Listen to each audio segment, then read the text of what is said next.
Hey everybody, thanks for hopping in for another edition of Jake's Takes. This one's extra special. There's been a lot of debate in the college football space, I guess you could say, as to what the best postseason method is.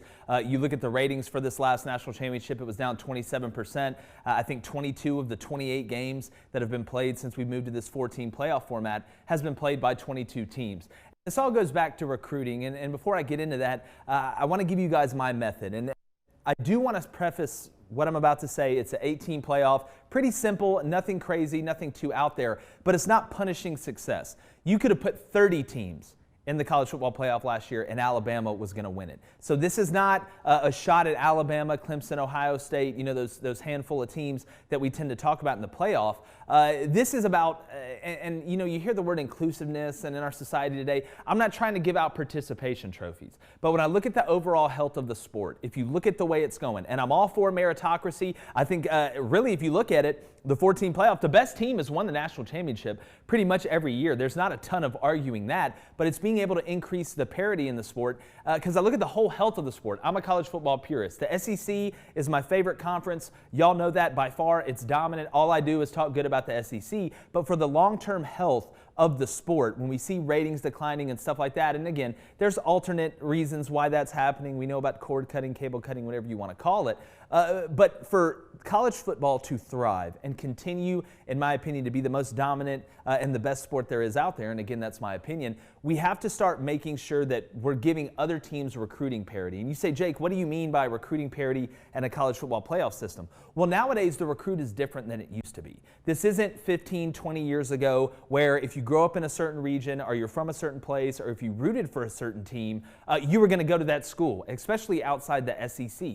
It's now a business. We look at NIL coming down the pipe. These prospective student athletes and their families are a lot smarter than they used to be and understand it's more of a business decision now. And what's the goal? To get to the NFL. Well, right now, if you look, and you can look at spreadsheets, and they use this in recruiting all the time, it's really a handful of teams that are able to say, listen, if your son comes here, regardless if it's across the country, in the backyard of the kid, whatever, he will have a chance to win a national championship, or at least play in the playoff, have a chance to make the playoff, because that weight to scouts is worth its weight in gold. I mean, look at, you're definitely going to take Alabama versus Clemson film and how you performed in that game over your game against Akron, no offense to Akron, or even a big game if you're not in championship contention. That could be the difference in between first round, second round, third round, being drafted, being undrafted. It could make a huge difference. You just look at the numbers in the NFL draft now. So that's why all these dominant offensive linemen and defensive linemen keep going to basically a handful of the parity throughout the country. Now, what's happened to the Pac-12 is the Pac-12's fault. All right, this is not a, hey, we need to save everybody type thing, but it's going to give some schools that are able to get in that 18 playoff, and I'm going to go down how you get in and stuff like that here in a second. It's going to give them a chance to go in that living room to that 5-star offensive tackle, that 5-star center, that 5-star 3-tech, that 5-star stand-up DN, and say, listen, your son's going to get a chance to have the same tape as if he goes to the same places we're always talking about. And it's amazing how the narrative is always the same every year going into college football. You're going to be able to get some of those guys now. And that over time, because there is no quick fix, that is what to me is going to help the health of the sport regionally, everywhere, keep it going. Now listen, like I said, this is not to punish success. I don't know if any team, even if you make this change, is going to come in and be able to beat an Alabama with Nick Saban right now, to compete against a Clemson, Ohio State, go down that list. That takes time, but at least it gives them a fighting chance. And another thing it does is opt-outs. I don't think you're going to stop opt-outs just by adding 4 teams to the college football playoff. Just like I don't think you're going to stop the regular season from mattering by just adding 4 teams. That's the biggest argument. It's going to water down the regular season.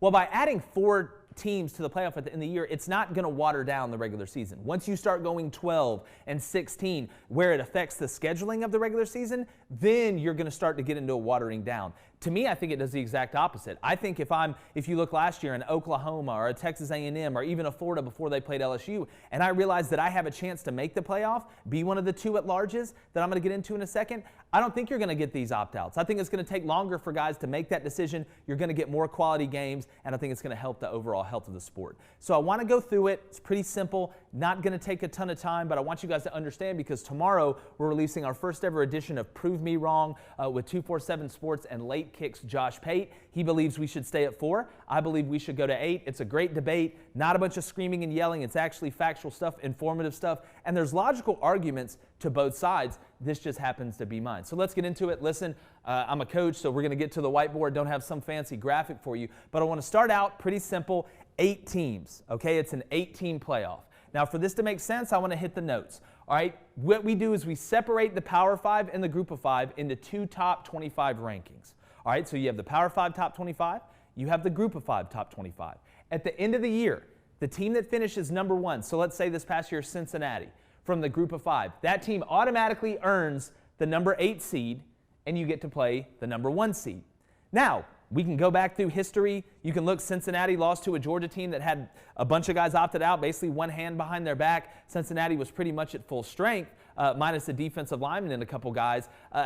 That team is not going to win the national championship. This is not designed for Boise State to win the national championship because they're not going to win it anyway. That Cincinnati team is not beating the number 1 team. Maybe once in a blue moon, we've seen ones beat 16 in basketball, but they're 2 totally separate sports, and the parity is different in those sports, and the games are way different. So the team that finishes number 1 at the end of the year in the Group of 5, top 25, that's going to be your number 8 seed. Now we don't have any more of, oh, well, we went undefeated, UCF, we're our national champions. No, it's not a token, congrats on a great season, but you really didn't win anything that we count. You get your shot. You get your shot. Win, lose, or draw, you get destroyed, it is what it is. But at least you got a shot. All right, that takes one of the spots. You're down to 7. All right, so we got that covered. All right, pretty simple. All right, after we split the top 25s, the number 1 that finishes in the Group of 5 top 25 gets the 8 seed. The Power 5 conference winners, all right, so the ACC, the SEC, the Pac-12, the Big 12, and the Big 10.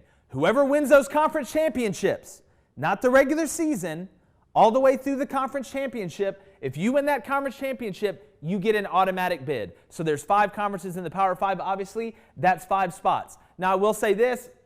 99% of the time, I would think your conference champs are going to make up your first 5, but for some reason, if something crazy happened, you get an at-large, let's say 2017 Alabama, something like that, they may sneak in front of one of these other seeds in the conference champ.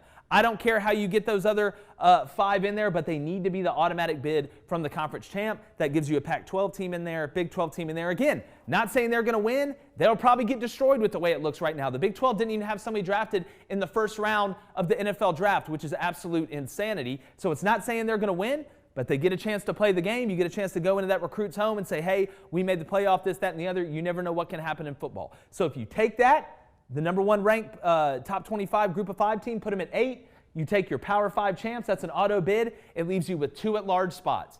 To me, that covers up your upsets here in the conference championship game. And again, you are going to earn whether you are in, the winner of that conference. So this isn't a, hey, everybody, let's get in. Here's a participation trophy. No, you have to earn it. So those 2 at-large spots. All right, now, if we think about last year, who were 2 teams that you would say, man, I would have loved to seen them in the playoff. I don't know if they would have won the whole thing. They probably wouldn't have. But that's a 10-1, 11-1 Texas A&M team and an Oklahoma team that had gotten really hot and had lost early. You could add those 2 in there. So it's pretty simple. 5, Power 5, automatic conference championship winner, you're in. Team that finishes number 1 in the top 25 in the Group of 5, top 25, you're number 8, and you get 2 at-larges, the 2 best teams out there. Now listen, there's going to be arguments. It doesn't matter if you put 100 teams in there. The 101st team that doesn't get in is going to have a problem. Just like in college basketball, when you have 64, 68 teams, those first 4 out are going to have a problem. That's not what this is. They'll argue, but this does give, number 1, 4 more games, which I think as a fan and as a lover of college football, I'd love to see that.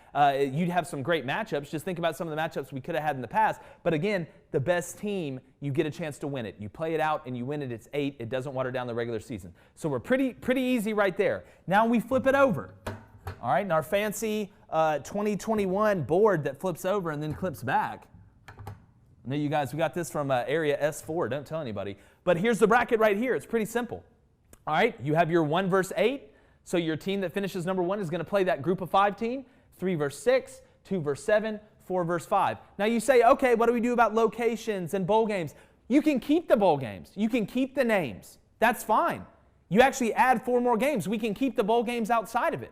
But you're now adding 4 more games, or you're making 4 more bowl games that much more important. And we all know this is about the bottom line. That's why I can't believe it hasn't happened yet. The biggest thing is not letting it go past 8, and that's a fight that we'll continue to fight. That's just human nature. But again, here you go. You're playing it out. It's pretty simple. You can have it at neutral sites if that's what they decide on, or home sites for the playoff if that's what they decide on. That's your choice. But at the end of the day, you're playing it out. It's a meritocracy. The best team's going to win. You're not watering down the regular season. You're only adding 4 games. You can keep the bowl games. I think it'll reduce opt-outs during the regular season, especially the back end. If you're just imagine some of the games at the end of the SEC year where you're fighting for that at-large spot, and you're in a top conference, in a Power 5 conference. It's going to make it really, really interesting. And who knows? One of those at-larges could be another Group of 5 team. We don't know, but it gives you a fighting chance. It's an 8-team playoff. I think it is a great way to increase what is the greatest sport there is, to increase parity. It all goes back to recruiting and regionally represents everybody without being